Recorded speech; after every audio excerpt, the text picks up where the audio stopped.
Welcome back to my YouTube channel lights camera సామి.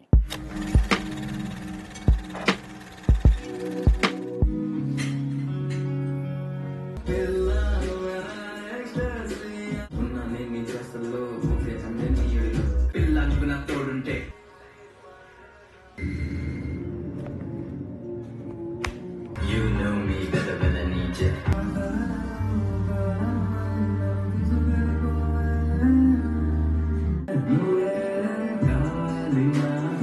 నాతో నువ్వే నీతో నేనే.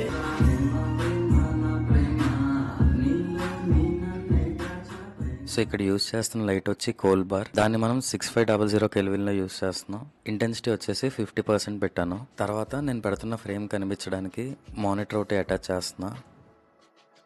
తర్వాత కెమెరా సెట్ చేసుకుంటున్నాను. షట్టర్ వచ్చేసి 50, ఎఫ్ నంబర్ 2.8 పెట్టా. వైట్ బ్యాలెన్స్ వచ్చి 5600 పెట్టా. ISO 800 S-Log సినీ గామెట్ 3.cine ఉంటుంది కదా, అందులో షూట్ చేసాం. తర్వాత ప్రాక్టికల్ లైట్ కోసం టేబుల్ మీద నా దగ్గర ఆల్రెడీ ఉన్న ఒక టేబుల్ ల్యాంప్ యూస్ చేసా. సో ఫ్రేమ్లోని టేబుల్ మీద ఉన్న ఐటమ్స్ యొక్క పొజిషన్ సెట్ చేస్తున్నా. బ్యాక్ సైడ్ అక్కడ పెట్టిన సాఫ్ట్ లైట్ ఏదైతే ఉందో అది అక్కడ వాల్ మీద బౌన్స్ అయ్యి నాకు ఇంకా ఎక్కువ ఫిల్ అయిపోతుంది అనమాట, షాడో సైడ్ కూడా. సో ఆ లైట్ కట్ చేయడానికి నేను ఒక నెగిటివ్ ఫిల్ పెట్టుకున్నా. నా దగ్గర కట్టర్స్ అయ్యేం లేవు. సో మన రిఫ్లెక్టర్ కవర్ ఉంటుంది కదా, రిఫ్లెక్టర్ కవర్నే నెగిటివ్ ఫిల్ కింద యూస్ చేసా. ఫస్ట్ అయితే మీరు ముందు చూసిన వీడియోలో ఉన్న వైట్ షాట్ షూట్ చేశాను. దాని తర్వాత సెకండ్ షాట్ వచ్చేసి నా ఓటీఎస్ని షూట్ చేశాను అనమాట. నేను బుక్ చదువుతున్నాను కదా, బుక్ యొక్క కంటెంట్ కనబడేలాగా అనమాట. By the way camera focus out of ఫోకస్లో ఉంది. సో తర్వాత షార్ట్ చెక్ చేస్తున్నా, ఫోకస్ అది వచ్చిందా లేదా, అనుకున్న ఫ్రేమ్ వచ్చిందా లేదా అని. దాని తర్వాత థర్డ్ ఫ్రేమ్ బుక్ తీసి పెట్టేది షూట్ చేసుకున్నాను అనమాట. దాని తర్వాత ఫోర్త్ షాట్ వచ్చేసి టేబుల్ పిఓవి నుండి బుక్ నుండి లైట్గా నా ఫేస్ రివీల్ అవుతున్నట్టు ఒక షాట్ తీసుకున్నా. సో ఈ యాంగిల్లో నేను ఆల్రెడీ ముందు అక్కడ ఫిక్స్ చేసుకున్న లైట్ ఏదైతే ఉందో అది బ్యాక్ సైడ్ కనిపిస్తుందని చెప్పి దాని పొజిషన్ చేంజ్ చేసుకున్నా.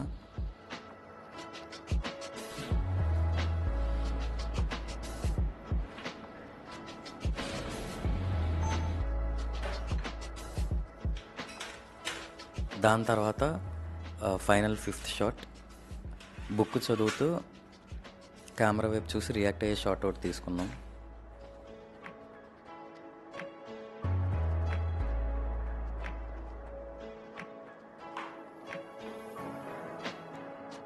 సో అది షూటింగ్ ప్రాసెస్. ఇప్పుడు ఎడిటింగ్ చూద్దాం.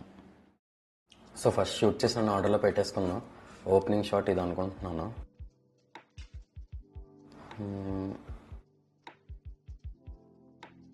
సో ఎంటీ ఫ్రేమ్లో బుక్ మీద చేయి పెట్టి తీసుకుంటున్నట్టు. సెకండ్ షాట్ లెగ్ పిఓవి పెడదాం. ఈ యాక్షన్లో కట్ చేసుకుంటే బాగుంటుంది.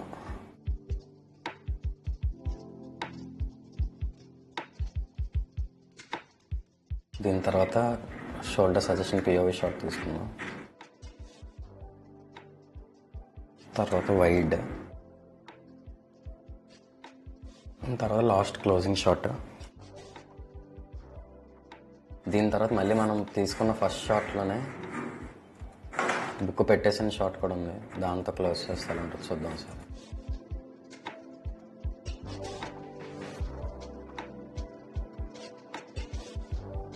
ఒకసారి టైం లైన్ మొత్తం చూద్దాం.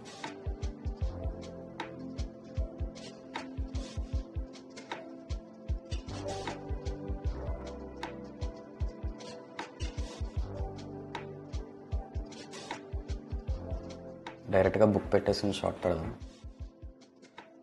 దాంతో క్లోజ్ అయినట్టు. సో ఇప్పుడు రఫ్గా ఒక ఫ్రేమ్ తీసుకొని గ్రేడ్ చేద్దాం. ఫస్ట్ బేసిక్ కలర్ కరెక్షన్ చేద్దాం. ఎక్స్పోజర్ సెట్టింగ్స్ అన్నీ చేద్దాం.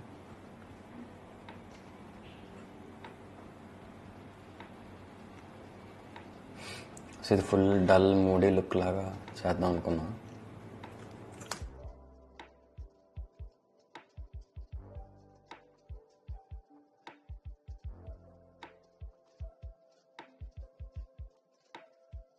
సాచురేషన్ యాడ్ చేద్దాం.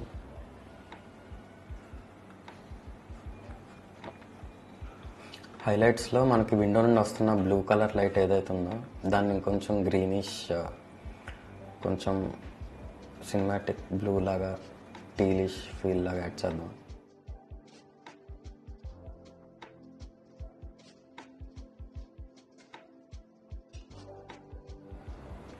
యా.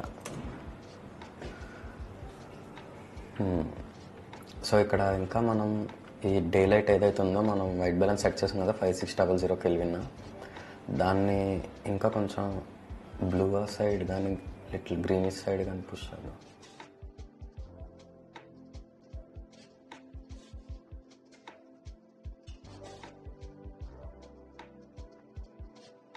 ఇంకో కలర్ బోర్డ్ లేయర్ తీసుకున్నాం. ఇంకా హైలైట్స్లో గ్రీన్స్ యాడ్ చేసుకున్నాం. సేమ్ అదే మనకి ఇక్కడ స్పిల్ అవ్వకుండా షాడోస్ అది కంట్రోల్ చేద్దాం. ఇంకొంచెం గ్రీనిష్ యాడ్ అయ్యేలాగా.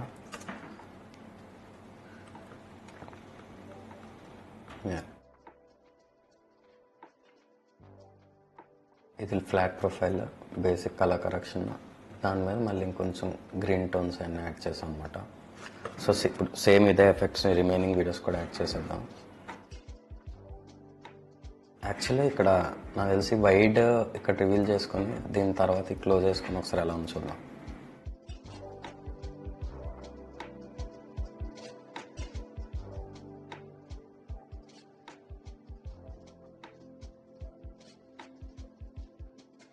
కొంచెం రీఅరేంజ్ చేద్దాం టైం లైన్. సో దీనికి ఇప్పుడు సౌండ్ డిజైన్ చేద్దాం. సౌండ్ డిజైన్ చేసిన తర్వాత ఎలా ఉందో నేను మీకు ఒకసారి ఫైనల్ అవుట్పుట్ చూపిస్తాను.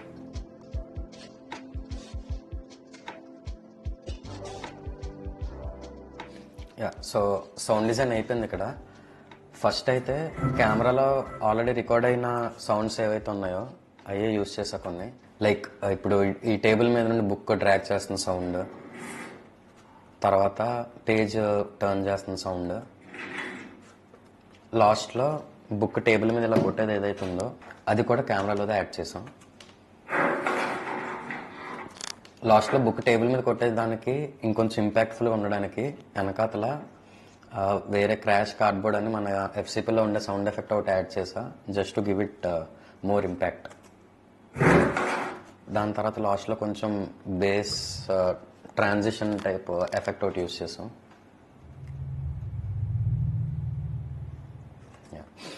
దాని తర్వాత రెగ్యులర్ రూమ్ టోన్, అంటే రూమ్లో మనకు ఒక సౌండ్ ఉంటుంది కదా, ఆ నాయిస్ కూడా యాడ్ చేసా. జస్ట్ అంబియన్స్ ఫీల్ కోసం రెయిన్ సౌండ్ ఎఫెక్ట్ కూడా యాడ్ చేసా.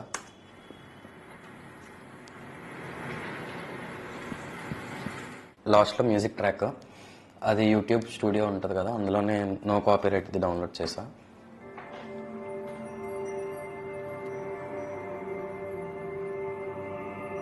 సో ఈ మ్యూజిక్ అనేది ఇక్కడ ఈ బుక్ టేబుల్ మీద కొట్టిన తర్వాత ఆగిపోయినట్టు ఆపేసా అనమాట. సో అది దీని sound design. Until my next video.